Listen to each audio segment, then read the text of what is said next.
when we take Bhagwan's name, when we listen, that is a way of propelling the soul. A couple of weeks ago we talked about if you release a lump of dirt from your hand, it goes to the earth because that's its source. But if you look at the light of a matchstick or a diya, it goes upwards. Why? Because the sun is its source. Who or what is our source? Bhagavan. God is our source. The source of our soul, of our Atma, is Paramatma. And so the least we should do is have an equal balance in our daily activities. Our spirituality should have the edge, however, but that takes practice. So I'm grateful to all of you again who have joined us, and hope that the next few minutes that we'll be spending looking at verses 6 and 7 of Bhagavad Gita. Over the past few weeks, we've been reading the other verses. I hope that you can remember them. We will not recap now because we're trying to also cut down the time of our satsang so we can finish earlier. So hope that you can remember the last few verses 1 to 5. In Bhagavad Gita helps us. We've been talking about how Bhagavan says that he'll give to Arjun Gyan and Vigyan. And Bhagavan says amongst Sahasreshu, thousands and thousands of people, only a few aspire to attain him, and from those, only a few actually know him in truth. And so here in verse 6, we'll examine what verse 6 of chapter 7 of Bhagavad Gita says. Om Namo Bhagavate Vasudevaya. Om Namo Bhagavate Vasudevaya. Etadyo Bhutani Sarvani Tyupadharaya. Aham Krishnasya Jagatah Prabhavah Pralayastata. Prabhavah Pralayastata. Om Namo Bhagavate Vasudevaya.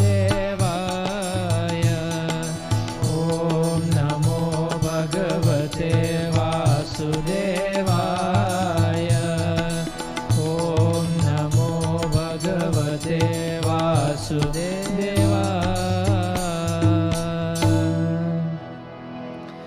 Shri Paramatmane Namah. Verse 6, Sarvani Bhutani. All beings have these two sources, these two natures. Iti upadarayasya. Iti upadharahi. Bhagavan is saying, thus you must understand, talking to Arjun or to all of us, that we must understand aham prabhavaha tata pralayaha, that I am the origin and the dissolution of this entire universe, this whole world. Krishnasya jagataha, the whole world, and aham prabhavaha, that I am the origin. So we get from that, or in a running meaning, Bhagavan is saying here, that know that all living beings are manifested by two energies of mind. Now this is a slight continuation of where we left off. Bhagavan is saying that know that all living beings in the entire world are manifested by two energies, and they're energies of mind. We talked about that last week, or in the beginning. Chitta Jala Pavaka Gagana Samira, and then we talked about the higher energy, Paraprakriti, which is the soul, the Jiva Bhuta. So Bhagavan is saying here, I am the source of the entire creation, and into me, Arjun, it again dissolves. So again, if you have the children in the house and they're not doing anything important right now, maybe bring them to listen. It is beneficial to them and to parents for the children to learn, at least know something from Bhagavad Gita, know something from our scriptures. So try to encourage them to listen. It will not be very long, but it is not many people pick up the Bhagavad Gita and try to read it or teach it. Only some people do, so it might be an opportunity for them, because they must understand God's role in the universe and in their lives. So Bhagavan is saying, I manifest everything and then they dissolve into me again. That the physical body and the soul are both my energy, Sri Krishna is saying. Just like when we say the power and the powerful cannot remain separate, in the same way here, because the source of the power is found residing where? In the powerful. So the power and the powerful cannot be separated. In the same way, like we said a few weeks ago, that Bhagavan hasn't created this universe and he sits in heaven. Our philosophy doesn't subscribe to that, Hindu Sanatan philosophy. That this world is an expansion, is a projection of Bhagavan. We talked about how scientists find out that the trees can respond and the water can respond to loving words, etc. Why? Because the universe is Bhagavan's energy, his apara prakriti, and that is the reason why they can respond. That is why the world is a projection of God. So the example we're using here, in the same way that power cannot be separated from the powerful, that this is a dual nature. In the same way, it's a dual nature in material existence. That this dual nature consists of what we call chit. Sometimes we call it soul chit, that spark of energy, that God, that consciousness that is with us. From that comes the word Sat Chit Anand. Chit, that bliss within us. That sort of potency, the soul, is what we call chit here. It's a sentient thing. And then there's achit, opposite to chit, which is apara prakriti, lower energy. But these are the two categories. So just stay with us here. So Bhagavan is saying that this dual nature is the basis and the foundation of all existence. Chit and achit. The soul and prakriti or matter. This is called sentient and insentient. That this dual nature is the power which designs and models everything according to their qualifications. What does according to qualification mean? Whether we'll get, what it means is that whether we have this human body, we qualify for this, we have done great punya to get this again. But then there's also animal life. They have souls too. But at this time, that is what they have qualified for. So Bhagavan is saying that he designs everything, he models everything according to their qualification, all forms in existence. We're celebrating Shravan Maas and many devotees are praying to Bhagavan Shankar. We worship the lingam every day. When you look at the lingam, this is a reminder of Bhagavan's creation. On the lingam, there's a lingam there, the lingam itself. And then on the lingam in a temple or so, you'll find that there's a yoni. That drawing, that carving that you see there in the lingam is called a yoni. What is a yoni? A yoni is a source, it's a cause. So here the yoni represents the para, God's higher energy. So the lingam and the yoni together, they represent the source of creation. We call it Shivan Shakti. So in this universe, if we look, we will see nothing outside of these two. We will see nothing outside of chit and achit consciousness. We will see nothing than matter, which is apara prakriti, and its higher energy, jiva bhuta. the Paraprakriti. Both of these energies are part and parcel of human nature, of my nature, of your nature. They're not separate. They both belong to Bhagavan. So that is sorted out by now. Because these two energies are called, like we say, the yoni, they're called the womb of all beings.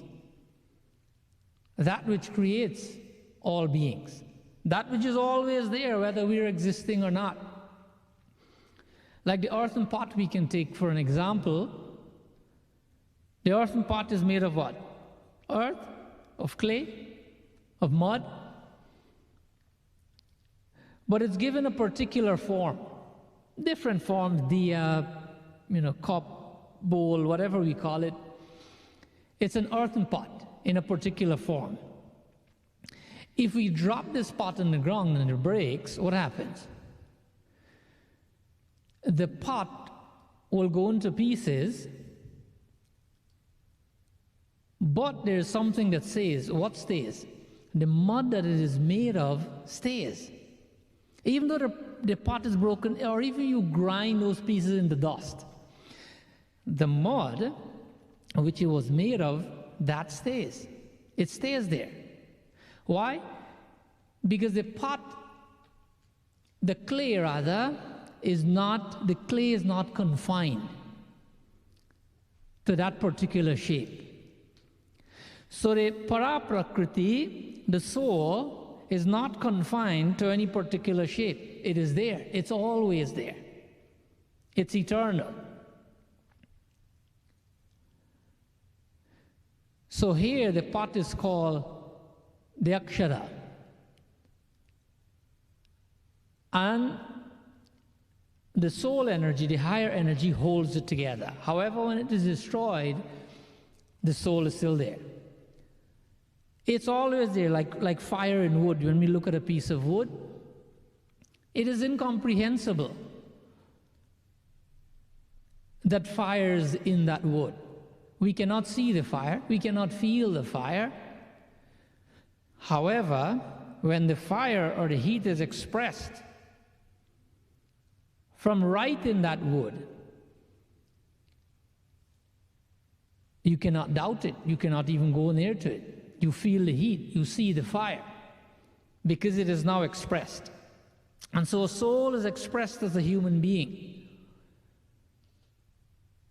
And in the same way, God reveals in the human existence on earth as Sagun, as God with a form. God is both Nirgun and Sagun, form and formless. So in the same way that we have the pot, in the same way that we cannot see the fire and wood, Bhagavan expresses in a human form in this world, even though in Janmashtami is coming up, so we'll explain this in a little further, some more details, how Bhagavan's body that we see Bhagavan as Krishna and Ram and Shiva is different from ours. Not different as in separate, but we'll discuss the divine aspect. Because the celebration is called Janmashtami, and when we celebrate our birthday, we say Janamdin also. So it's the same word. But what is different? Something's got to be different. One is Antaryami. One is Sarvagya, and one is Alpagya. So there's some difference. We'll discuss that for Janmashtami. However, the other example we can use is like cells in the body. The cells in our bodies, there's so many cells in the body. And those cells work for who? Those cells work for the human body.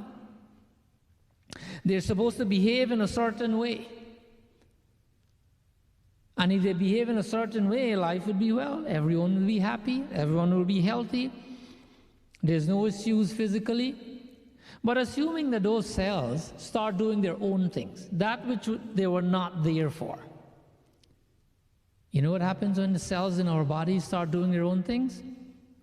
A scary word comes up. The C word. That's when the cells start doing their own things. That is why as human beings, we should ensure that we stay in line with our purpose, the purpose for which we were created, and not start doing our own thing. We create havoc in the world. When we go against the grain of our creation, of the expectations of a human, of our dharma, we cause pain for others. Just like when the cells do their own thing, they cause pain for us. We cause pain to others when we deviate from our rightful path. So that is why the word here we're talking about, etad yoni. We talked about yoni. Etad means, twofold prakriti, para and apara prakriti. And this includes all beings from beginning from Brahmaji, right down to the smallest krita, right down to the worm on earth. Everything from Brahmaji and Satyalok to here and everything that we can see, they're all included in etad. They're all included in this twofold prakriti. All living beings and non-living beings. They're either mata or they're mata and chit and consciousness. Anything from space, whatever we call space, to earth, all of them are included. Nothing is left out. This is the beauty in Sanatana philosophy. Even modern science they don't look at energy like that. Energy is only certain things. Matter is only certain things. For us, Bhagavan Sri Krishna says matter is everything. And there's only matter everything, and then there's one more thing, chit, consciousness. But there's still one more thing. We'll talk about it in the next verse.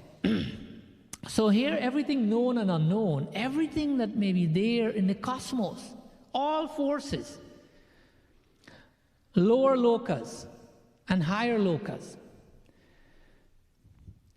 Lower lokas, the Atal and Vittal and Suttal, Rasatal, Talatal, Mahatal, Patal. We heard these names before. These are the lower lokas, the lower regions. These lower regions and all their beings, and the higher regions, the higher lokas, Bhu, Bhuva, Sva, Mahajana, Tapa, Satya, and all their beings as well. These are celestial beings now. The Yakshas and the Gandharvas and the Devatas and Indra, and right up to Brahmaji. Why? Because up to Brahmaji, these are destructible regions. All the people of knowledge would know this. That at the end of 100 years of Brahma, even this region and that Brahmaji comes to an end, and another Brahmaji comes into being. But that's a different piece of philosophy. However, from Brahmaji coming down to all the lower regions, past us, all 14, everything is included here. All 14 lokas, 7 up, 7 below. All these lokas put together and all their beings is called one Brahman. Brahman, right? So this Eta that we're talking about, this twofold Prakriti, that one is Atma and the other one is Maya. So Etat Yonini, if you remember the verse, it means that those who have these two as their causes. These are two Prakritis. And the cause of these two Prakritis represents everything in this Jagat, everything in the world that we cannot see also. These two Prakritis. You know something, when you watch a commercial, there's some very fun commercials, and when people are selling something on TV and they go and they tell you, $5 for this and whatever the price is, I don't know. But then they tell you, hold on, there's more. Isn't that how every commercial is now? Hold on, there's more. So here in Bhagavad Gita, we can say, hold on, but there's more. It's not only para and apara prakriti. It's not only these two energies. Remember last week what we talked about? Aham kritsnasya jagatah prabhavah pralayastada. Pralayastatha. Bhagavan is now saying, in many religions, they believe in a trinity, right? Even Sanatana Dharma, Brahma, Vishnu, Mahesh. Excuse that noise there. In Sanatana Dharma, we talk about Brahma, Vishnu, and Mahesh. In other religions as well, Christianity, Father, Son, Holy Ghost, etc. Even Vedanta, they talk about Kshara, Akshar, and Uttam Purush as the three energies, as the Trinity. So those two together, like we talked about in the beginning, they're the womb of all beings. But here Bhagavan is saying, Aham Krishnasya. God here is saying that I, as being different from the two, I am the cause of all the entire Brahman and the multitude of Brahmans. So here there's a third principle that comes in, a third dimension. We talked about apara and para prakriti, but now God is saying, I'm different from these two, and I'm the cause of these two. Remember last week we quoted a mantra. And we said, Ksharam Pradhan Mritakshara Hara. That there are three things. And these three things are: one, matter, which is perishable; two, individual souls, which is chit; and three, what? Bhagavan. And God, who's the controller of both matter and soul. So here God is a third principle. Not third as in another one, but the main thing. So in this verse 6, Bhagavan reminds us that there's apara prakriti, there's para prakriti, and then there's me, who controls both. In just as a brief way, we'll look at one more verse for today, and then we shall close after that. Sri Krishna Govinda Hare Murari He Nath Narayan Vasudeva. Sri Krishna Govinda Hare Murari He Nath Narayan Vasudeva. Sri Krishna Govinda Hare Murari He Nath Narayan Vasudeva. Mata Parataram Nanyat Kinchi Chandasti Dhananjaya Mai Sarvamidam Protam Sutre Maniganaiva. Sri Krishna Govinda Hare Murari He Nath Narayan Vasudeva. He Nath Narayan Vasudeva. He Nath Narayan Vasudeva. He Nath Narayan. He Nath Narayan Vasudeva. He Nath Narayan Vasudeva. He Nath Narayan Vasudeva.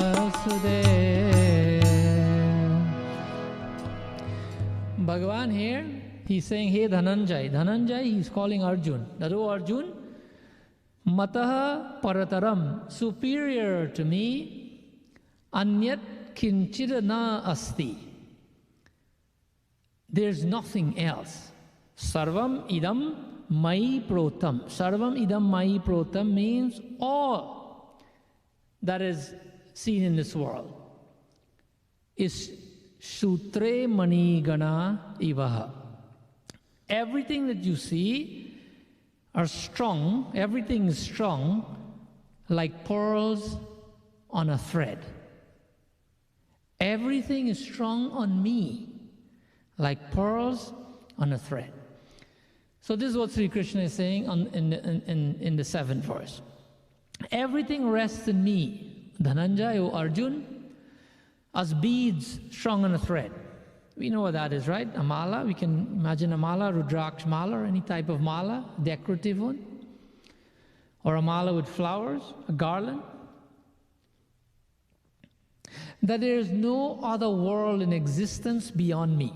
This is what Sri Krishna is saying. There is no truth, Arjun, that is beyond me, that is higher than me. Svetashvara Upanishad tells us the same thing when Bhagavan says in the 6th chapter, 8th verse. Bhagavan says, Nadat samasya vyadikasya dishyate parasya shaktir tavividhaiva shruyate. Svetashvara Upanishad. That there is nothing equal to God, there is nothing equal to me, nor is there anything superior to me. Chapter 6, verse 8. Svetashvara Upanishad. Veda is saying that Bhagavan is saying there is nothing superior to me, nothing even equal to me. It is this one thread, Arjun, that expresses as a mala. You know, we can envision a mala, we know what a mala is, but you know, a long time ago, I found somewhere that a long time ago, you know, the malas were made of thread, like we make them now, and then we put some flowers on them or some beads. But a long time ago, when they didn't have those things available, they made the mala with thread, and they used the same thread to make the knots representing the beads, or the pearls, or the flowers, to do jap and things like that. Make 108 knots on one mala, and that becomes something they use for jap. With the same thread. So what happens there? When you do that, the thread and the beads, they become inextricably connected. Or we can take another example. Let's take an example of, you know, when you go to some museums in the world, you see a wall, a decoration on the wall. Someone may have painted it, someone may have carved it in wood or stone, and sometimes you see someone putting something that's made out of thread. A decoration, maybe it can be an animal, maybe it's a city, maybe it's a tree, but made out of thread, just thread. So a child goes to that museum, and a child looks at this beautiful creation on the wall made of thread, and he notices that one string of the thread is hanging. So the child doesn't know better. The child sees this one string of thread, and he starts pulling it from the decoration. What happens? The child pulls, and let's say it's a city that's made out of thread. First, the skyscraper would come down, and then maybe the cars first, and then the stairs, and the elevator, and the skyscraper, and then the trees, and everything. From that one thread, you keep pulling, and the whole thing will disintegrate. In front of the eyes of the child, a whole beautiful, very creative decoration on the wall would now be on the ground. But when the thread is on the ground, the thread in the mala, like the thread in the mala with the beads, what happens? From that point, we should also remind ourselves that, you know, when we do that which is unnecessary actions, it adversely affects others. In the same way that this child pulls the thread and it destroys the whole thing, it was necessary. In the same way, actions that are not within the jurisdictions of the scriptures can be harmful to others. that one thread, when it comes to the ground, it's something. We'll explain what that is, but let's take, for example, a thread of a mala. That thread that was pulled represents the head of a family, a joint family. In a joint family, all the members of that family, can have 3, 4, 5 different generations living in the same house. And they all do different things, different occupations. They do farming, they do engineering, they do medicine, they do whatever they do. But there's a person in the house, the oldest in that generation, that they look up to. And because of that person, they operate within certain value systems. They maintain their everyday values, their expectations. Even while they're working on their goal that they have in mind, they know the rules, the expectations of that family, and they comply. When they do that, not only that person's happy, but everyone's happy. On that note, joint families there's so many studies. There's a study from a long time ago in a little documentary, it's called Happy. You'll see that joint families are the ones who are happiest. There's another New York Times article, I think about 4 or 5 years ago, did the same study and show that joint families, when they do studies on who are the happiest people, the people who have joint families. I know of at least one joint family in Guyana where in the house there are 4 generations, still today. I haven't really heard of many troubles in that. They're still living together today. The 4th generation is a person who's probably an octogenarian or probably older by now, I don't know. But that person is the head of the family, and everyone carries out their duties knowing what are the expectations of the head of the family. They live like that and everybody's happy. Communal living has been shown that these people are happiest. So we too, if we adhere to the rules that are written in the law books in Ramayana and Bhagavad Gita, then we too will be happy and will make everybody else happy like the joint family. But we don't always do that. So the wall design that we were talking about, the thread is now on the ground, disintegrated, the decoration, but the thread is still there. The thread is the expression.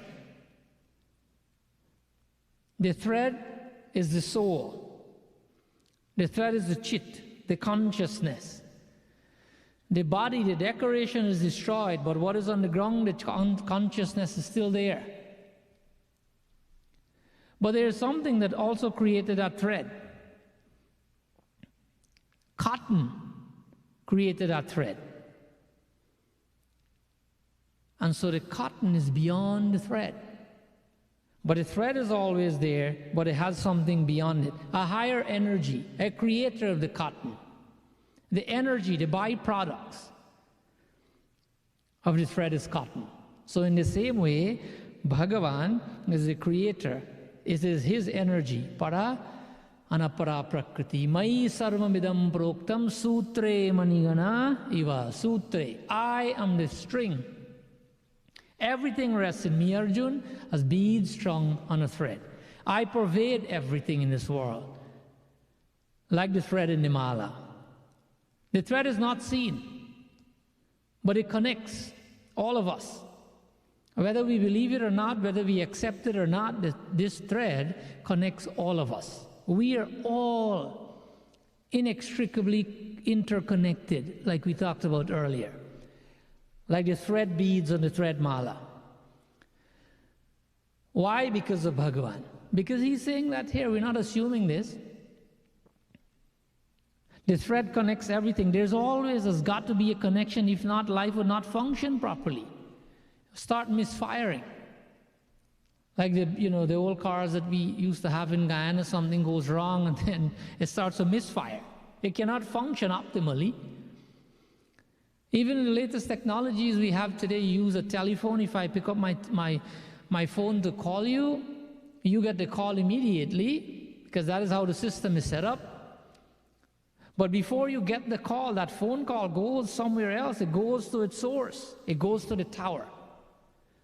And from the tower, the phone call comes to you. If you talk to, there's so many of you who are IT specialists here, I don't know about that, but the IT specialists will tell you a very similar story about the internet. That is how the internet works. That is how emails work. They go somewhere before they come back to you, and it's almost instant.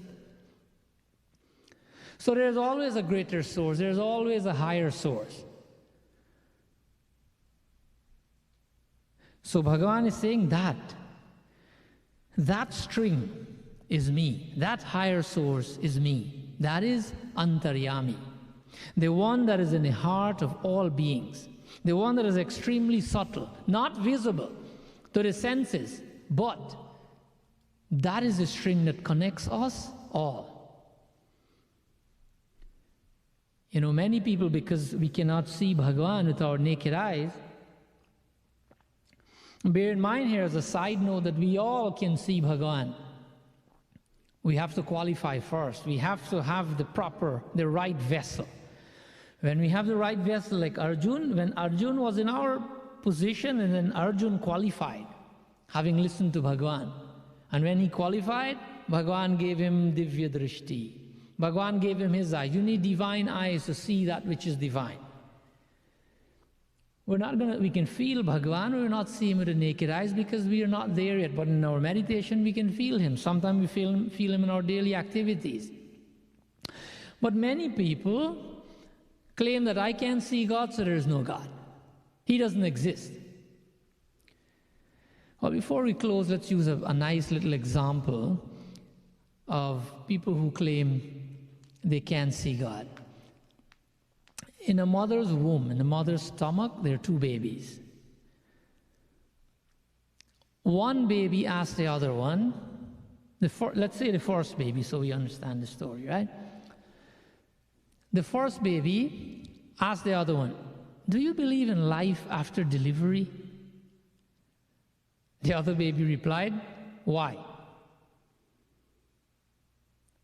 Of course. There has to be something after delivery that maybe we're here to prepare ourselves for what will be later, for that which is coming later. The second baby is saying. First baby says, that's nonsense. There's no life after delivery. What kind of life would that be? The second baby says, well, I don't know, but there will be at least more light. There will be more light, L-I-G-H-T. It will be brighter out there than it is in here. That I know for sure. Maybe, the second baby is saying, maybe we will even walk with our legs and we'll eat from our mouths. Maybe we will have other senses that we can't understand now. The first baby says, that's absurd. Walking? That's impossible. And eating with our mouths? Ridiculous. That's not going to happen. That maybe you don't know, but the umbilical cord supplies energy and supplies everything that we need. That is how we get fed. We don't have to walk and eat or do anything. However, the umbilical cord is so short that life after delivery is to be logically excluded. What kind of life will there be if this cord is so short? Can't be any life. So the second baby insisted, well, I think there is something. And maybe it's different than it is here. Maybe we wouldn't need this physical cord anymore. Just maybe. The first baby replies, that is perfect nonsense. And moreover, if there is life, then why has no one ever come back from that life? No one ever came back in here. The delivery is the end of life. And then after delivery, there's nothing. After delivery, there is only darkness and silence and oblivion. It takes us nowhere. Don't fool yourself. Well, I don't know, says the second baby. I don't know, but certainly we'll meet mother, that's for sure. And she will take care of us. First baby says, what? Mother? Who is that? You actually believe in mother? That's laughable, completely laughable. If mother exists, then where is she now? Why can't I see her now? The second baby says, hey bhaiya, she's all around us. We are surrounded by her. We are of her. It is in her that we live.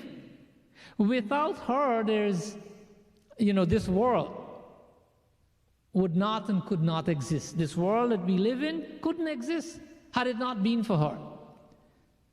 The first baby says, well, all I care about is that I've never seen her, and I don't see her now. So it is only logical that she doesn't exist.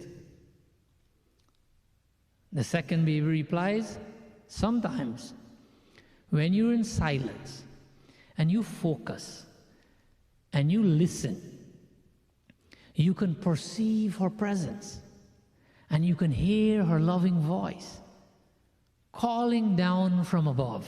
Have you never heard that? So at this point in time, the first baby goes like, you're right, sometimes I do hear that.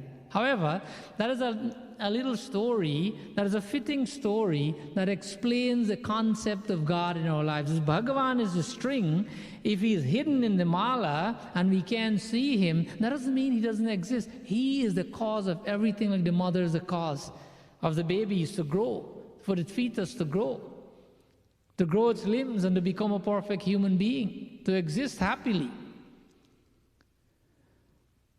Because we can see a human being from outside. You can judge a person from outside, from his or her looks or anything like that. His color, his height, other variable attributes. You can judge him from that because there are individuals out there. And they're visible. But there's one, according to Bhagavad Gita, there's one invariable, invisible attribute in all individuals in this world. And what is that? The thread that runs through all of us. That thread that runs through the mala, that is it. That is the one thing in all of us. We're all separate physically, but that thread unites us all. That Antaryami, that Bhagavan, that Chit, the consciousness, the soul, the spirit, the energy, whatever you want to call it, Bhagavan's energy, Bhagavan unites us all. In political language, there's so much of this going on in every country or so many countries. Political language, we're all separate. But when politicians are ready, they tell us, we're all one. And why do they say that? They say that because as citizens of any particular country, as citizens of Guyana, so of Trinidad, of America, of India, wherever, as citizens of that particular country, we are all one. But outside of that, we're all separate. So by saying a group of beads, Bhagavan here takes into account, or we can think that there's so many differences that we can see in the world. The term is the variegated nature of the world. As beads of various shapes and sizes and colors and values, all strung together on a single string. Similarly, in me, Bhagavan is saying, in me, Paramatma, Bhagavan, alone, this world in all its variety is strong. In me, alone, Bhagavan is saying. So here, God shows each and every one of us that we're non-separate from Him. because he's the essence of everything. Adi Shankaracharya says that this entire world is pervaded by Bhagavan like a cloth is pervaded by its threads. He says that as a tapestry is not separated from its threads, that the world is not separated from Parameshwar. The world is his energy, as we examined in the first few verses, in the first and second verse. Chapter, the first and second verses of chapter 7. Because if matter was not there, then what? The spirit, the soul will not have any field meaning a body, for its expression. It cannot express. A soul has to have a body to express. Matter itself is inert, as we all know. And it cannot get to express its consciousness. There can be no consciousness expressed in that matter without chit, without energy, without consciousness. That chit has to be there to dynamize the matter. An example before we finish. Let's take waves for an example. Waves provide beauty. They provide therapy. Some people love to go to the seashore and they sit there and they watch the waves and they listen to the waves and it calms them down. They meditate. They feel relaxed. They feel a sense of oneness with God or with nature. So the waves, they help us. They provide the therapy for our eyes and our ears. However, that is only possible when the wave is one with the ocean. If not, if a wave is not one with the ocean, what happens? Can a wave function without the ocean? No, it stutters. It stalls. It cannot rise. It cannot stay. Nor can it ultimately reach anywhere. Because without the ocean, it is insignificant and it is meaningless. It cannot function. It's just nothing. Similarly, my dear brothers and sisters, we enjoy life optimally if we're in oneness with our Creator, if we're in oneness with God, with that higher consciousness. The idea that the lower is risen from the higher. The idea that the wave is risen from the ocean is likened to the way in which the pots that we talked about earlier, of different shapes and colors, have all come from mud. And the mud is the truth. The mud is the string in all the pots. That they have different shapes and people may appreciate them differently, People look at the same pots and see different things in them based on their perception. People have created these pots. And we look at the pots and we can create an impression, we can create a perception, we can create an image, a relationship with these pots. What do I mean by that? I mean we can become theists, we can become atheists, or we can become agnostics. Just at looking at those pots, they're all so different, they have different colors, etc.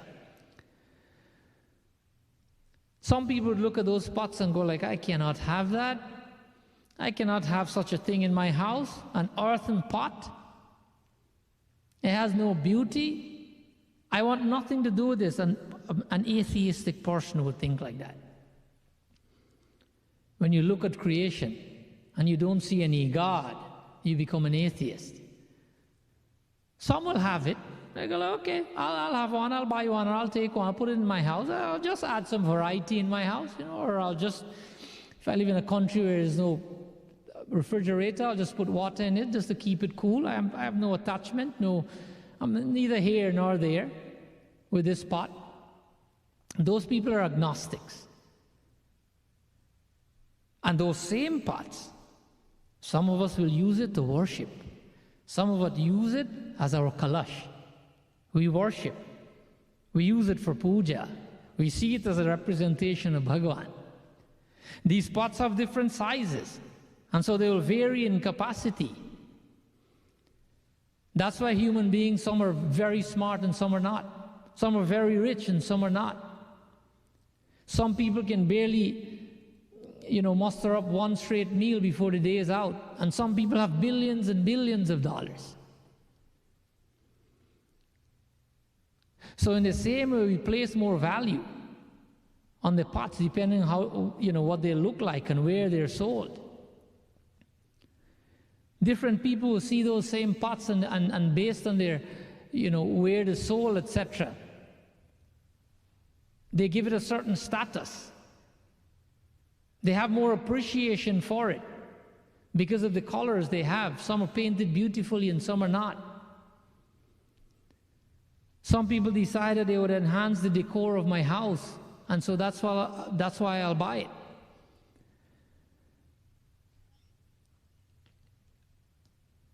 The colors of the pots, all the ones that are not painted may be on one side, and the ones with colors would be on the other side.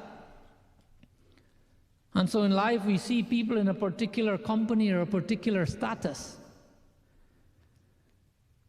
Some people cannot associate with others because they're of a different color. The pots are different. Some are painted, some are not. Some people have different colors from others. And we conclude that we cannot be associated with them because they're not of our color. They're not of our size. They're not of our importance because they're unpainted. In life, the skin pigmentation is playing a huge role. We can see it in this country and so many other countries. That some people will buy these pots because of their perception, and some people will not, because in life some people will live in a particular neighborhood and some will not, because it is not their lifestyle or something. That neighborhood or a particular neighborhood or company is beneath them. Because they're different, they don't belong. I cannot have these types of friends. Like these pots in off-colored assemblies, and some are painted beautifully over there. You may buy them in an expensive place. You can go to Fifth Avenue. People who can afford will do that. Go to Fifth Avenue and buy the same earthen pot that is painted with the same paint. You buy it for a lot of money, so you have a greater appreciation for it. But if you go 2 towns over, you can buy the same exact thing for a whole lot cheaper. And you may not think the same way of them because you bought it at just a guy in the corner of the street. So where you live, all these things make tremendous difference to us, with whom we're associated. We never stop to think and to realize that the string, that the anchor of the pearls, that the pearls may be different. The pots might look different. They have different sizes and colors. Their monetary value might be different. The flowers on that string, on that mala, may be different in terms of color and smell and size. They may claim to have, to be different from the constituents that thing is made of. The pearls are made of different things than the thread bead, or the mala, the flower, for example. The things that go to make the things that is strung on the mala might be made of different things. One is pearl, one is flower, one is thread. But the source of them all is what? Is mitti, is earth. A long time ago, sadly, an older teacher of mine passed away. He made a song. I remember the first verse. He gave me a copy once, a long time ago. I'll tell you the song and then we'll close. I'm trying to remember it right now. Bade bade abhimani, chale gaye vedani. I can remember the tune. Bade bade abhimani, chale gaye vedani, mitti hai mil jate hai, chahe ho lasani. This is a song that was composed by a teacher of mine, Jagan Sharma. Bhagavan bless his soul. He says, Beta, no matter who you are, Bade bade abhiman, you can have all the pride, you can have all the doubts in your life. about God. You can believe that earth is mother, or you can trample upon it, or you can be chalega eve dani, you can be the greatest dani in the world. Mitti hai mil jate hai, that we will all end up in the same place. We've all come from mitti, from earth, just like the beads in the mala, whether it's thread, pearls, or flower. We're held up by one thing, and that is our source. So in Sanatana Dharma, different colors we may see, we may have different names for God, but Eko Deva Sarva Bhuteshu Gudaha. Svetashvara Upanishad, chapter 6, verse 11. Eko Deva, that God is one. That same conscious principle, God, holds all these varying forms together. The reality is that we may look and feel different, but we're all connected to the same string. Call it what you want. The different religions, they call him by different names. Doesn't change anything. Mai sarvamidam protam sutre mani mana iva. Mani gana iva. That the pearls in the necklace are uniform, and its thread, which is unseen, passes through the core of every pearl, every flower, every thread. It holds the big and the small into it. And that is the harmonious thing. That is the beautiful thing of our existence. There may be tremendous diversity. Our source is the same. Bhagavan is saying, I am the source. If we all remember that, we will not have atheists and agnostics and theists. We will all be children of God who are looking out for each other. We'll close our sermon there for today, but this occasion that we're celebrating tomorrow, what is it called? Raksha Bandhan, is something that can remind us of that attitude. Vrindavan Bihari Lal Ki Jai. This occasion of Raksha Bandhan is when the sister ties a rakhi on the hand of the brother. Can you imagine a situation where every female sees every male as a brother and a sister? I know what's probably going through your mind, but then how would they get married, right? You're probably asking that question. If you see everybody as a sister, how would you get married? Well, you will. If you see a person as a sister, you're not necessarily tying the rakhi. That represents a different relationship, but you'll have respect and regard for every human being up until the time of marriage. But if you tie the rakhi, that's a different relationship. And let's say all the people, at least the people who are married, if they look at every person as a sister or brother, can you believe the unity, the camaraderie, the peace, the respect that human beings will have for each other? So on this occasion of Raksha Bandhan, let's close our session with a small bhajan here. You know, one of the most popular bhajans for this occasion, Raksha Bandhan, is from a movie I think called a 1959 movie, Choti Bahan. As soon as anyone plays a Raksha Bandhan song, this is the song that is played. This is how it goes.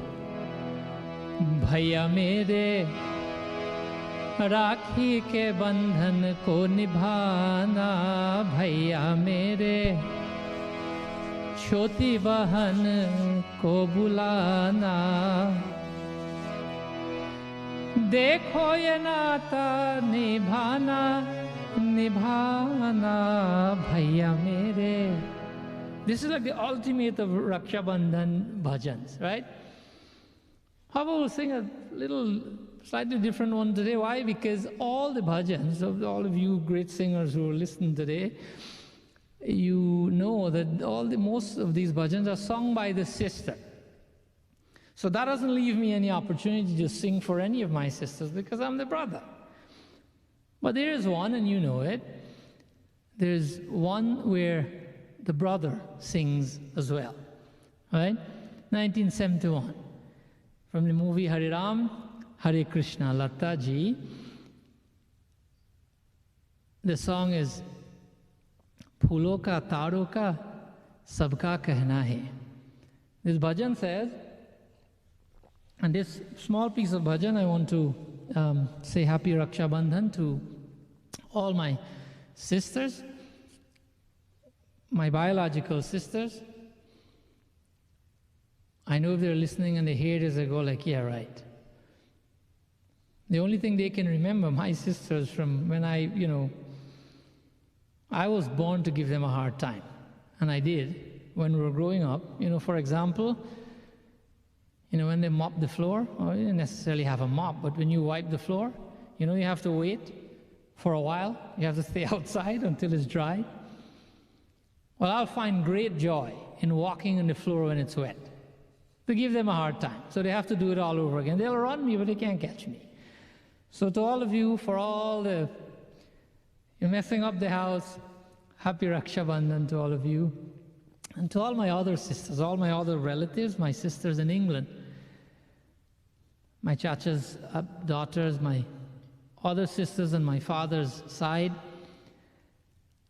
my sisters in Canada, the daughters of my chacha, Pandit Lokmanya Tilak Sharma, all my other relatives on my dad's side, and all my other sisters on my mother's side. There's so many of you. So Happy Raksha Bandhan to all of you, to all my sisters of these mandirs that we've gone to and we've met over the past many years, to all of you, and to all my other sisters with whom I have this relationship with. Also, especially I remember one of our sisters is hurting deeply now for the loss of her father recently, and could not have traveled to Trinidad because of the travel restrictions. So to Sharmalaji, may Bhagwan continue to keep you safe. And to all women folk out there, Happy Raksha Bandhan. And this bhajan is saying, if I've missed any one of you, I'm sorry. Phoolon ka taro ka. Phoolon, the flowers, taro, the stars, sabka kehna hai. They're all saying, ek hazaron mein meri bahna hai. That among thousands and thousands of ladies, that my sister, meri bahna hai, my sister is the best. She's very special. Sari umar hame sang रहना है. Sari umar hame sang रहना है means that throughout life, I want to maintain this relationship with you. That this is a beautiful relationship, and may it stay the same way that it is now. Phoolon ka taro ka sabka kehna hai. It's a very old song, so group your voices together. Let us sing Happy Raksha Bandhan to all of you. May Bhagwan keep you all safe and under his protection. Phoolon ka taro ka sabka kehna hai. Ek hazaron mein meri bahna hai. Sari umar hame sang रहना है. फूलों का तारों का सबका कहना है. एक हजारों में मेरी बहना है. सारी उम्र हम संग रहना है. फूलों का तारों का सबका कहना है.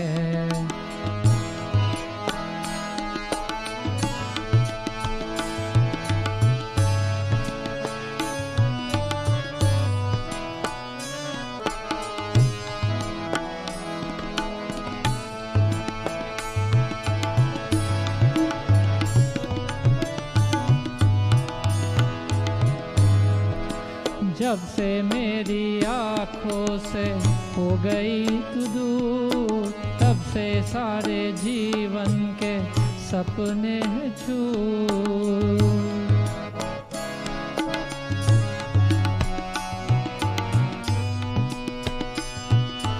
जब से मेरी आँखों से हो गई तू दूर, तब से सारे जीवन के सपने झूठ। आँखों से नींद ना मेरा चैन है, आँखों से नींद ना मन में चैन है। 1000 का 1000 का मेरी बहना है, सारी उम्र हम संग रहना है। फूलों का तारों का सबका कहना है, 1000 में मेरी बहना है, सारी उम्र हम संग रहना है। फूलों का तारों का सबका कहना है।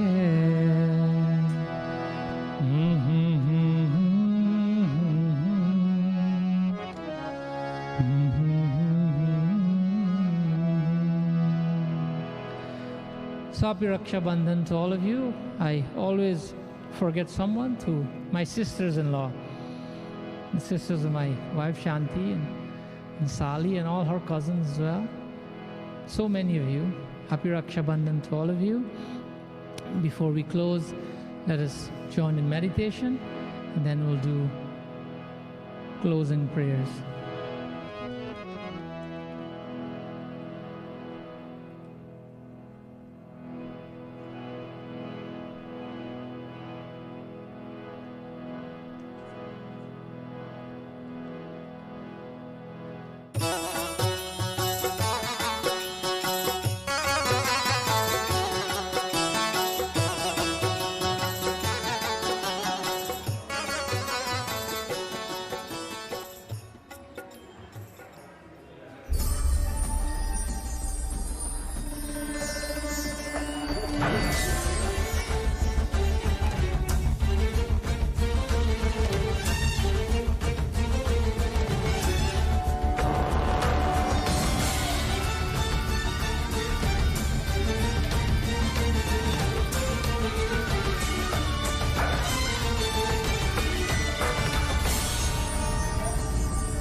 ओ तेरे संग यारा खुश रंग बहारा, तू रात दीवानी मैं जर्द सितारा।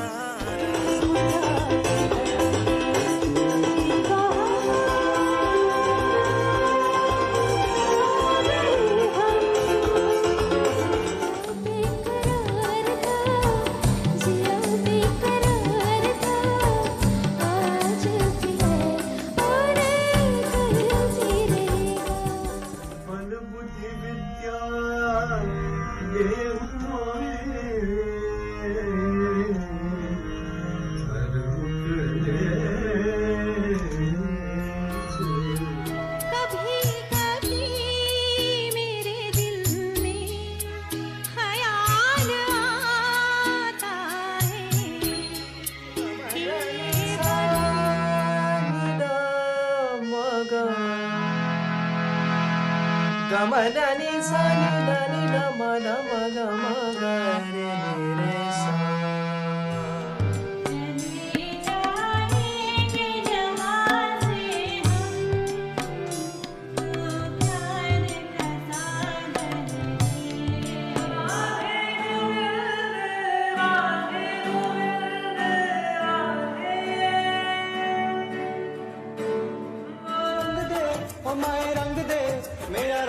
बसंती चोला मेरा रंग दे बसंती चोला मेरा रंग दे बसंती चोला मीत प्यारे आओ मीत प्यारे यादों की बारात निकली है आज दिल के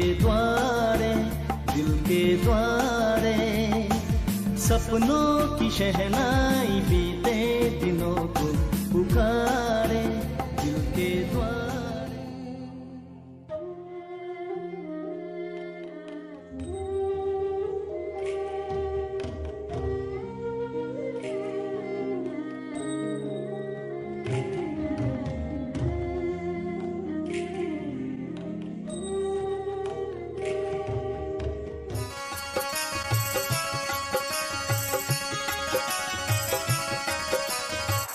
Good afternoon, passengers. All international departures to the United States, Canada, the United Kingdom, Guyana, Trinidad, Suriname, South Africa, Australia, and India are all expected to board on time. All in-flight entertainment will be Janmashtami around the world, presented by Radha Krishna Foundation.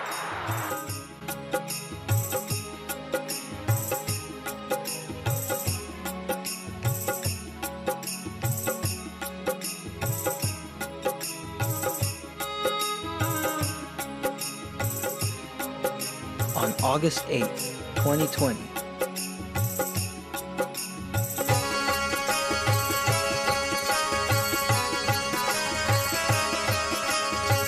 Janmashtami around the world.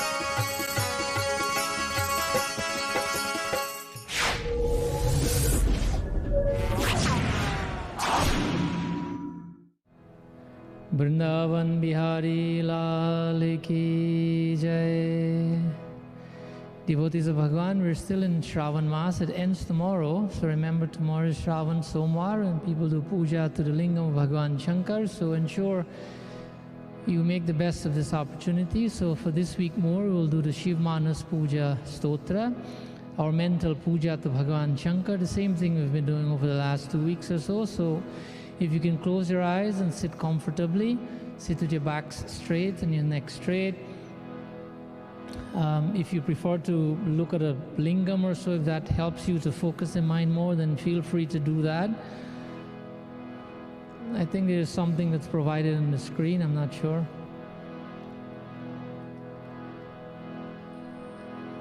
So remember the mantras, Shivmana Stotra, Ratnai Kalapitamasanam, we explained them a few weeks ago.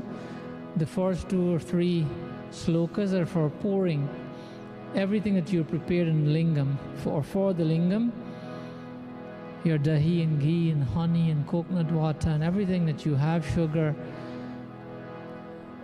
And then in the 4th one, you're asking Bhagavan that may he bless you so that you can, everything that you do can be a worship to him and his worship.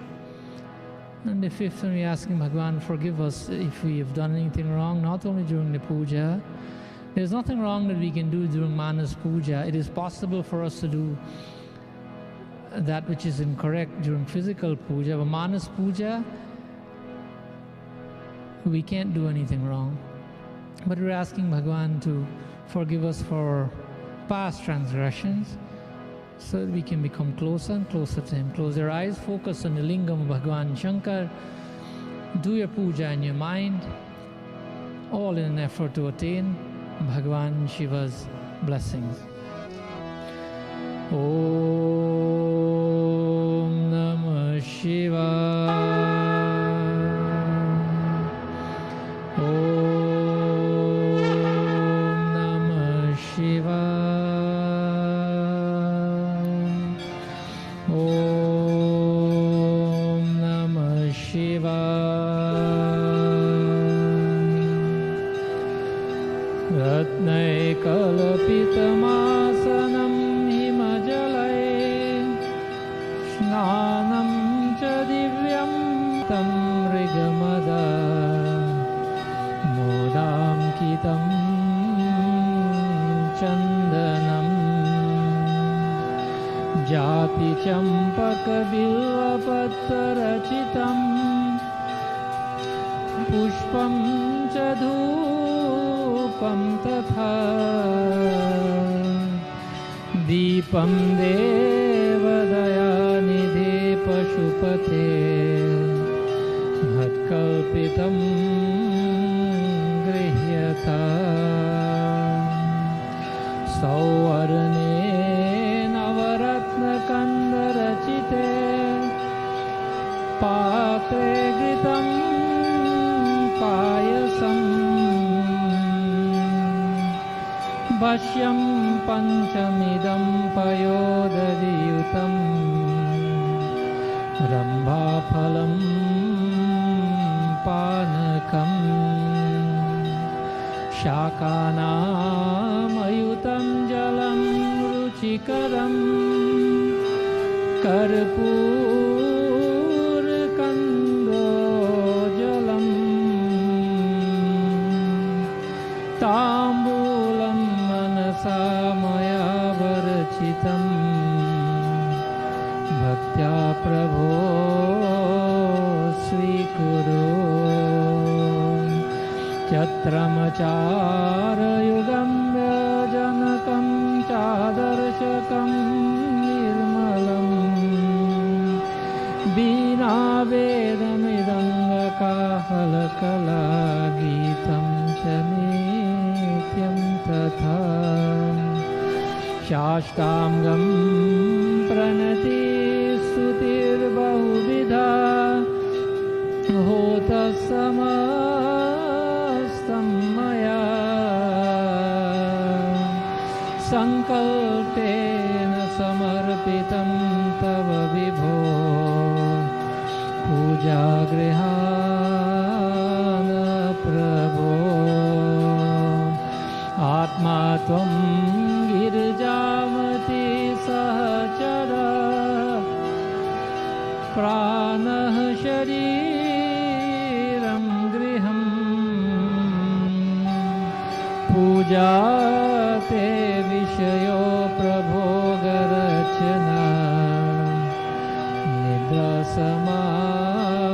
निद्रासमादृष्टते सञ्चादापदयो प्रदक्षिणविधि स्तोत्राणि सर्वगिरो यदयत कर्म करोमि तदखिलं शम्भो तव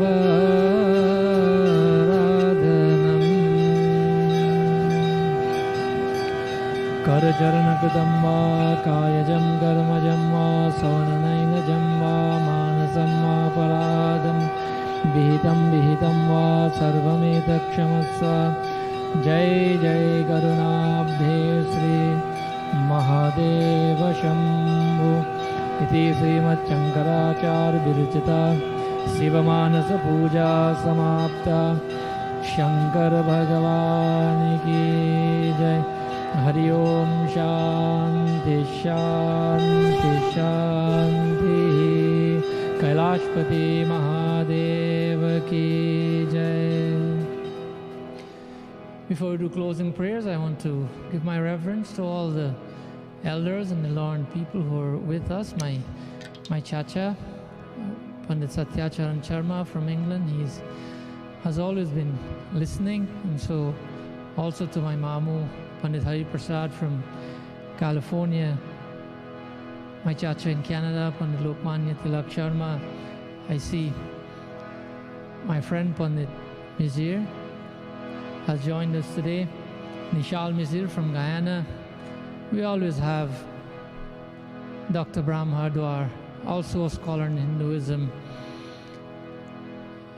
who also has released, this is not something he asked me to say, but because I have access to his book now, Dr. Ji is also an author, and he's released another book. It's called How You Reverse Diabetes, Type 2 Diabetes. Dr. Ji is not looking to sell books, so that's not what I'm trying to do here. He's generously giving away many, many copies of this book. but it's very helpful. It's something I tried also. For those of you who are diabetics, look at this book. It will help you with your hemoglobin, with your A1C test. So Dr. Ji, thank you for bringing out that book, and thank you for coming on to our program. I see my friend Pandit Dwarka Mathura. So thank you for coming on. Dad is also on with us, Pandit Chandaban Hadwar, who's an elderly figure in our family. Dad is extremely knowledgeable, has come from a long line of Pandits. All the younger Pandits in Guyana, Pandit Amit and Charan and Lavesh and Talesh and Prashant, these are all young Pandits who have studied Sanskrit and still studying and serving. Also Pandit Amit and my brother Pandit Tulsi Prasad from Legwan Mandir. To all of you young Pandits, to all of you who are watching us, I'm not sure if this broadcast is for a few Mandirs, and my Chacha Pandit Vyas is also the priest in charge of the Dharma Mandir of London. So to you, Chach, my reverence to you, and to all you great men, happy to have you on. And may Bhagwan always bless you with the opportunity so that we can worship together. Shall we join in closing prayers?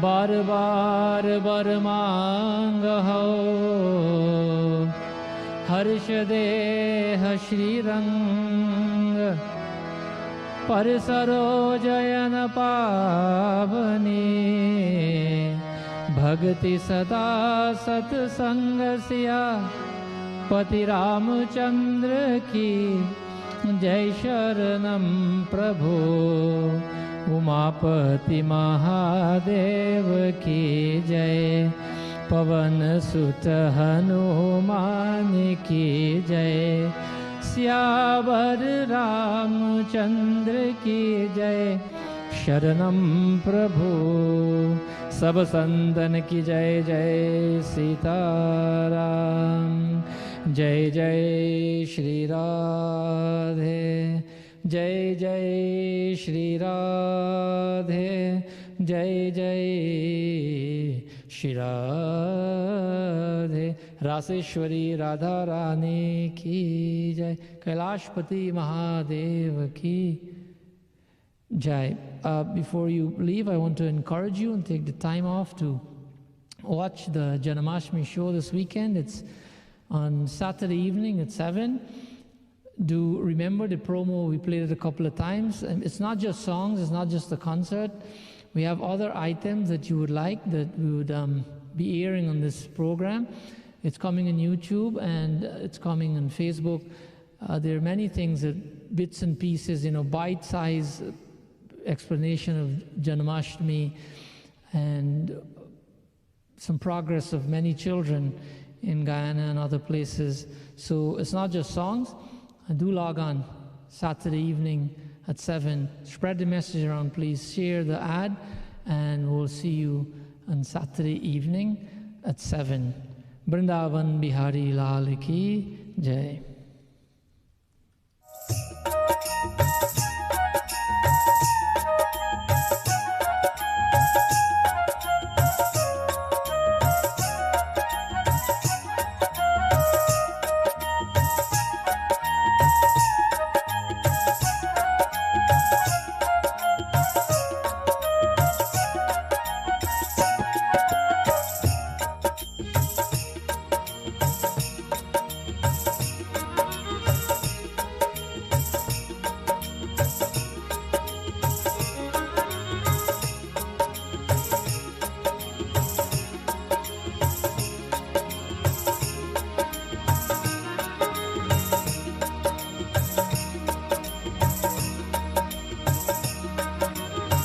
This live satsang is presented by Radha Krishna Foundation in light of the ongoing lockdown and in support of Sri Lakshmi Mandir of West Palm Beach, Florida.